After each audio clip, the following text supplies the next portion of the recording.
All right, so I have lots of salesmen coming in to my shop and the other shops that I've worked at, and they look me in the face and they say, Rich, your oil that you're using is not good enough without my additives. And my salesman for the oil comes in and he says, you don't need those additives because our oil is perfect. Look at these charts, look at this graph.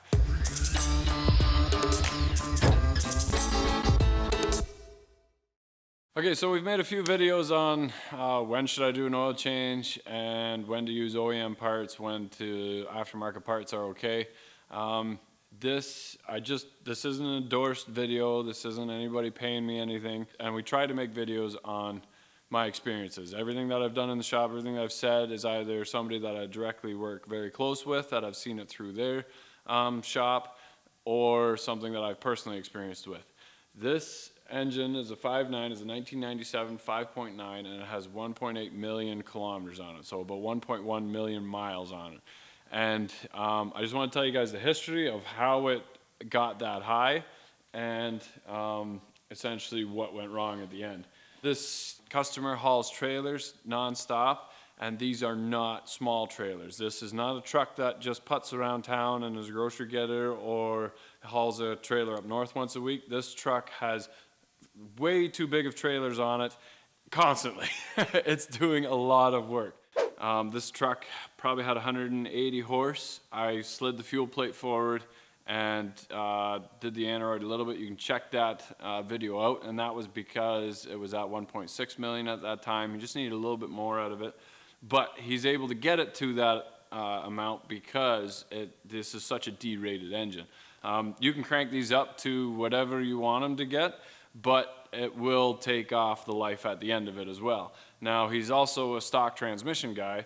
1.8 million kilometers out of this block, I think he's gone through 7 transmissions. You know, why don't you build a transmission? Why don't you put a massive built transmission in there? He goes, more than likely, I'll still break that transmission. And him being anywhere in the country at any given time, you can't just rebuild a transmission that's been built up. It's got different clutches in it, it's got different valve bodies in it, and if there's an issue, they'd have to, if it's a little shop in the middle of nowhere, they can change out the stock Dodge transmission. They wouldn't be able to repair a built transmission. They'd probably still put a stock one back in it again. So he goes, for that price, I'll know when it's gone. When it does go, I can go to any transmission shop. They'll have the kits in stock, if not, another transmission to swap in it.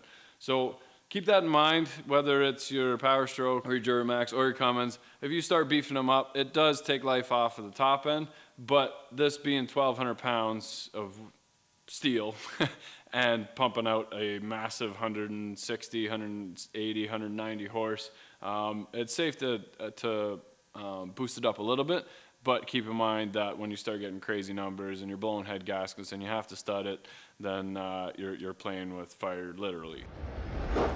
This truck gets an oil change every 10,000 kilometers, which is roughly every 2 weeks. The engine, after about 1 million kilometers on it, he decided, well, the engine must be worn out. I'm going to have it rebuilt. So he brought it to his shop. This was before my time. They pulled the engine out and they said, why are you bringing us this engine? There's nothing wrong with his engine. At that time, he had the cylinders honed and then replaced the pistons, and they said, you don't need to. He's like, well, I already bought the whole kit. Throw it in there, put new bearings in it, and away it went. At 1.2 million kilometers, unfortunately the cylinder head cracked. It was in between 5 and 6. Things happen. He put a new cylinder head on it, and at 1.8 million kilometers, this engine decided to crack, and it's not worth fixing. And this is generally where those blocks crack. Now, steel can only expand and contract so many times. It can only vibrate so much. Even the pistons going up and down, it's minuscule little vibrations that work on the steel, and it can only do so much. So at 1.8 million kilometers of hard work, this engine still pulled like a freight train, and it still has the crosshatch on the cylinders on the original block that's never been bored. Yes, it was honed, but it still is the crosshatch, and that is, I can 100% say, because of the oil, the maintenance, and the additives, which is the Lucas Additives. This is a real-life experience. This customer has owned this truck since new, bought it off the lot, has never seen any other oil besides Shell Rotella, and as soon as the engine's worn in, everything's seated and the rings are set, starts adding Lucas fuel stabilizer and fuel additives to the oil. Now, when his other drivers don't add the fuel stabilizer to the fuel, he swears he can feel a difference. And I take his word for it. He's a professional driver. That's all he does is drive these trucks. And he's had this truck since new. So are you going to argue with him? You can. He's not going to listen to you because the proof is in the pudding that when you mate the Lucas with the shell, you can get 1,000,000 miles out of your Cummins. You can go buy whatever oil and whatever additives you want. I am 100% sticking with Shell, and I can tell you that the Lucas stuff works. So comment down below as to what engines have actually hit the 1,000,000 mile mark. Somebody keeps saying that there's a 6.0 or a 6.4 out there that has 1,000,000 miles on it, but I think Bigfoot drives it. Nobody's ever shown me a link or a picture or anything yet. So definitely comment down below if your Duramaxes or your Powerstrokes have hit that high as well. I know the 7.3s, lots of them out there that have made it. They're a great engine.